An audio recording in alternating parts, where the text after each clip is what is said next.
থেকে তাদেরকে বয়কট করে সমাজ থেকে মতো একাকী জীবন কাটাবে। তদুপরি যারা কোরআন ছুঁড়ে মারতে চায় তাদের সামনে তাদের দলে মুসলমানেরা যাবে এবং ভোটও দেবে না। কথা ঠিক এরকম। আমার ভাইরা, এই কোরআন কারীম বিশ্বনবী সাল্লাল্লাহু আলাইহি ওয়াসাল্লামের আল্লাহ রাব্বুল আলামিন কথা বলতেছিলাম ৪,৫০০০ ঊর্ধ্বে মতে যা দিয়েছে।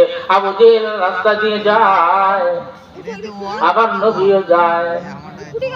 আমি আপনাদের বলবো যারা ৫ ওয়াক্ত নামাজ পড়েন বাগানেরা, আপনার পার্শ্ববর্তী বাড়িতে যে ভাই নামাজ পড়ে না ওই ভাইকে আপনি নামাজের জন্য তাকে দেবেন। আমার নবী আপনার নবী বিশ্ব নবী সরকার আলম জনাব মুহাম্মদ রাসূলুল্লাহ সাল্লাল্লাহু আলাইহি ওয়াসাল্লাম আবু জেহেলের বাড়িতে ইসলামের দাওয়াত নিয়ে ৪০০ বার গেছে। কতবার? কিসমত জন্য কথা ঠিক না? ৪০০ বার গেছে। আবু জেহেলের ডায়াবেটিস ছিল, বড়ই খায়, বড়ই চেনেন না? চেনেন না? তা করতে ভাতিজা চাচা কি খান? ও পাতো খায়।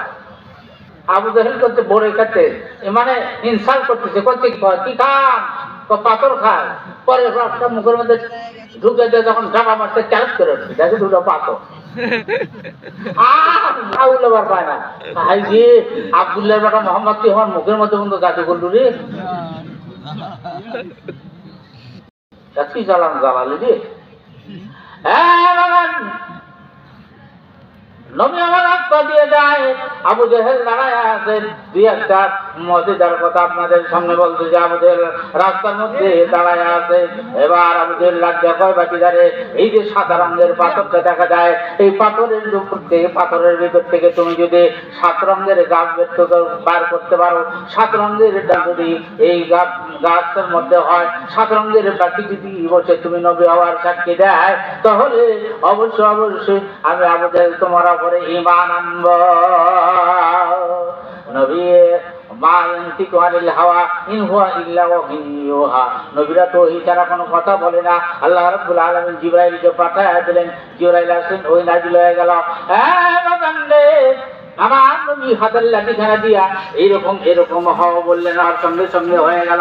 আবু জেহেল বলল, এইবার আবু জেহেল বলে বাতিজারে এই পাথরের খণ্ডের মধ্যে তুমি জাদু করলা, তোমার মতো এত বিশ্ব জাদুকর দুনিয়ায় আর কেউ হয় নাই। আর একটা কথা আমার মনে পড়ে গেল, না বলে পারতেছি না আপনাদের সামনে। কথাটা হলো একটু দূরে ছড় করেন, আল্লাহুম্মা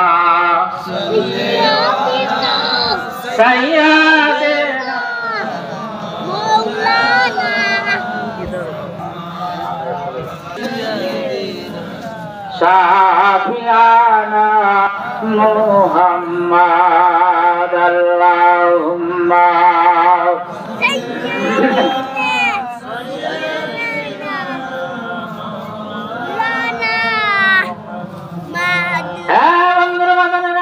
সুতরাং কোরআনের কাছে আসো, হেলাই দিন কাটায়া দিও না। কার কাছে আসো? কোরআনের কাছে আসো। কার কাছে আসো?